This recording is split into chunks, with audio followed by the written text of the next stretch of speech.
নমস্কার বন্ধুরা, আশা করি আপনারা সবাই খুব ভালো আছেন। কৃষ্ণার্জুন চ্যানেলের পক্ষ থেকে জানাই আপনাদের আন্তরিক স্বাগত।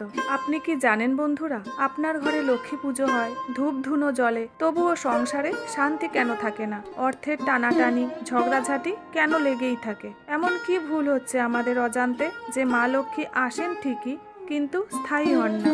বন্ধুরা, আজ এই ভিডিওর মাধ্যমে আমরা জানব সেই সাধারণ অথচ মারাত্মক ভুল যা মা লক্ষ্মীকে আমাদের ঘর থেকে দূরে যেতে বাধ্য করে। প্রথমেই যে কারণটির কথা বলবো বন্ধুরা, সেটা হলো ঘরের অস্বচ্ছতা ও অপরিচ্ছন্নতা। পৌরাণিক বিশ্বাস অনুযায়ী মা লক্ষ্মী হলেন সুচেতা ও সৌন্দর্যের দেবী। তিনি যেখানে বাস করেন পরিচ্ছন্নতা, সৌন্দর্য ও সুশৃঙ্খলতা থাকে। স্কন্ধ পুরাণে বলা আছে, যত্র শুচি তত্র লক্ষ্মী, যত্র অশুচি তত্র দারিদ্র্য।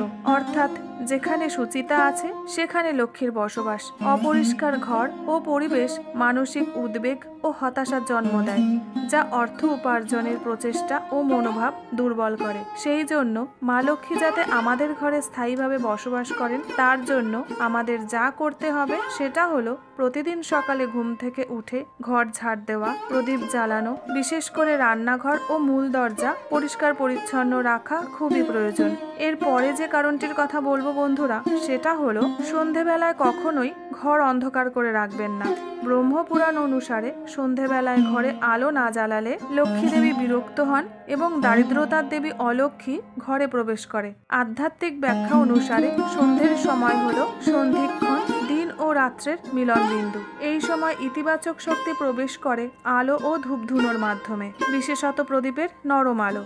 এই সময় আমাদের মস্তিষ্ক সক্রিয় থাকে, যা মন ভালো রাখে ও কর্মক্ষমতা বাড়ায়। তাই প্রতিদিন সন্ধ্যায় প্রদীপ, ধূপ ও শ্রী মহালক্ষ্মী নমঃ মন্ত্র উচ্চারণ করে ঘরে প্রদীপ জ্বালালে মা লক্ষ্মী অত্যন্ত খুশি হয় এবং দেবী লক্ষ্মীর কৃপা বর্ষিত হবে আপনাদের উপর।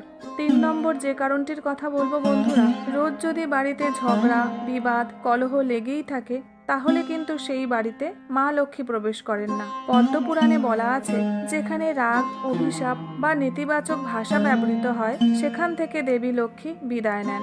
ঘন ঘন ঝগড়াঝাটি, চিৎকার ও খারাপ শব্দ ব্যবহার করলে পারিবারিক শুদ্ধতা নষ্ট হয়, যার প্রভাব অর্থনৈতিক পরিস্থিতিতেও পড়ে। তাই বন্ধুরা, ঘরে শান্তির পরিবেশ বজায় রাখুন।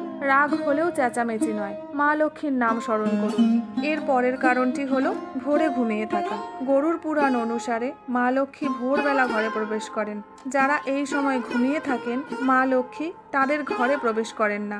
যারা ভোর 4টের সময় ঘুম থেকে উঠে ধ্যান করেন, প্রার্থনা করেন, ভগবানকে স্মরণ করেন, তারাই বেশি সফল হন। যদি লক্ষ্মী দেবীর কৃপা পেতে চান, তাহলে চেষ্টা করুন বন্ধুরা ভোরে উঠে কিছুটা সময় জপ, ধ্যান করার। আর এই কাজটি কিন্তু বন্ধুরা প্রতিদিন না করলেও হবে।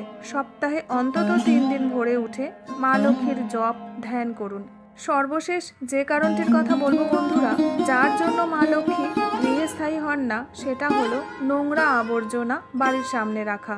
বহু পরিবারে দেখা যায় রাতের এঁটো বাসন রেখে দেয়, ঝাঁটা বাইরে পড়ে থাকে, বাড়ির সামনে নোংরা আবর্জনা, জুতো পড়ে থাকে।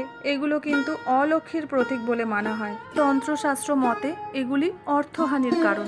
বিশেষ করে ঝাঁটা পায়ের নিচে ফেলা বা যেখানে সেখানে রাখা অত্যন্ত অশুভ। সব থেকে ভালো হয় বন্ধুরা সন্ধ্যার পর আর ঝাঁটা ব্যবহার না করা।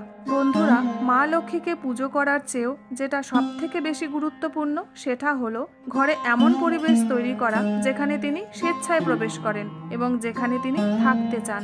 একটু যত্ন, একটু সুচিতা আর কিছু আচরণ বদল, এটাই হলো লক্ষ্মী লাভের সত্যিকারের পথ।